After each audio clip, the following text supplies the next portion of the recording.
টিচারদের কষ্ট হবে সবচেয়ে বেশি, টিচারদের কষ্ট হবে সবচেয়ে বেশি। তারাও কষ্ট করুক, আমরাও কষ্ট করি শেষ। আচ্ছা, এই জন্য দরকার আমাদের জন্য স্কুলটা খোলা। আর সবচেয়ে বড় কথা, যেহেতু গরমতে থাক সমস্যা কি, ফ্রেন্ডস আড্ডা এগুলো আগে আমার কাছে। তাই আর সবচেয়ে বড় কথা, যেহেতু ক্লাস 8 এ পড়ি, এখন লাইফটা এনজয় করার জন্য। এইটা কোনো কথা?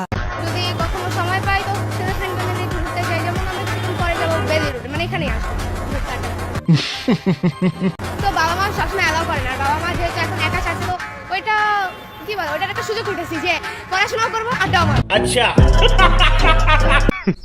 women হ্যালো গাইস, কেমন আছেন সবাই? আশা করি সবাই ভালো আছেন। আজকের এই ভিডিওতে দেখাবো অস্থির বাঙালিদের কিছু অস্থির সব কর্মকাণ্ড, যা দেখে আস্তে আস্তে আপনার পেট ব্যথা হয়ে যাবে, গ্যারান্টি দিচ্ছি। আমার নাতিন অনেক পরিশ্রম করেছে, আমার মেয়ে অনেক পরিশ্রম করেছে আমার এই নাতিনের জন্য। তাই আমার নাতি অনেক পরিশ্রম করাতে আমি গোল্ডেন পাচ্ছি। আমি ভগবানের কাছে আমার প্রার্থনা, আমার নাতি যে পাস করেছে, গোল্ডেন 5 পেয়েছে, এতে আর আমি বড় শান্তি পাবো। আমি এখন পড়তে পারলে শান্তি, আমি ভগবানের কাছে বলছি আমার নাতিনের গোল্ডেন 5 যদি পাই আমি বইরা শান্তি। এখন আমরা সবাই চলে আসছি এই নাতিনের কাছে, এখন আমি শান্তি, অনেক শান্তি, ভগবানের কাছে শান্তি। সো গাইস, আজকের এই ভিডিওটি অনেক ইন্টারেস্টিং হতে যাচ্ছে, তাই সম্পূর্ণ ভিডিওটা না টেনে দেখার জন্য অনুরোধ রইল। আর যদি আমাদের চ্যানেলে নতুন হয়ে থাকুন তাহলে সাবস্ক্রাইব করতে ভুলবেন না। সো আজেরা বকবক না করে জলদি ভিডিওটি শুরু করি। হ্যাঁ হ্যাঁ যাও। हाय हाय इतना सुकून।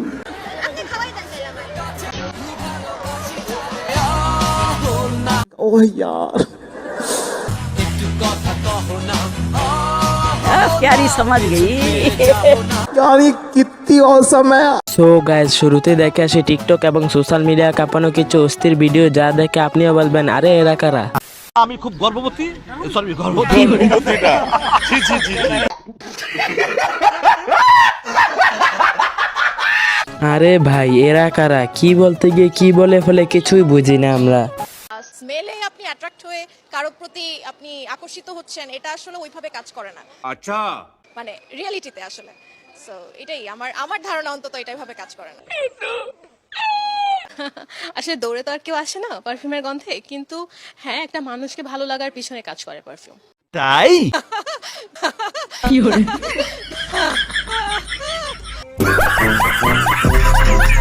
ও তাহলে এতদিনে আমি বুঝলাম কিভাবে মেয়ে পেটাতে হয়। আমি তো জানতামই না পারফিউম জানি ব্যবহার করতে হয়। সো আজ থেকে আমিও পারফিউম ব্যবহার করা শুরু করব।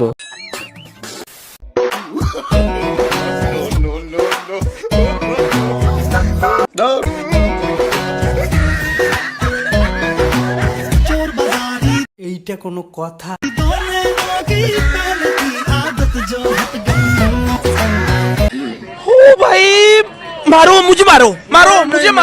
ভাগ্য ভালো দেশটা 1971 সালে স্বাধীন হয়ে গিয়েছিল, আর না হলে বাঙালিদের এরকম কর্মকাণ্ড দেখে পাকিস্তান সরকার নিজেরাই যুদ্ধ ঘোষণা করত।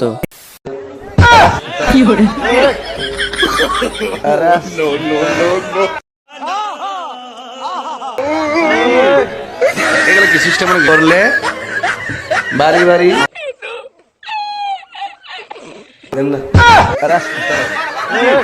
এগুলো কি সিস্টেম নাকি? कौन है ये लोग, कहाँ से आते हैं?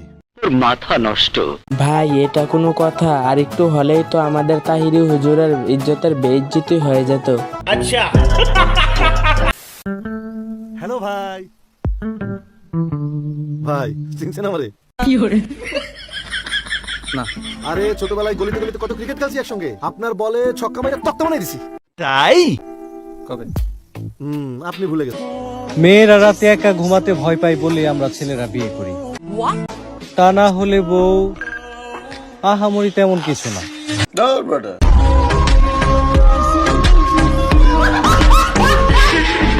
বন্ধুরা, বরাবরের মতো আজকেও বিদায় নিচ্ছি। ভিডিওটি ভালো লাগে থাকলে লাইক কমেন্ট শেয়ার করবেন এবং সাবস্ক্রাইব করবেন। বিদায় নিচ্ছি, দেখা হবে পরবর্তী ভিডিওতে।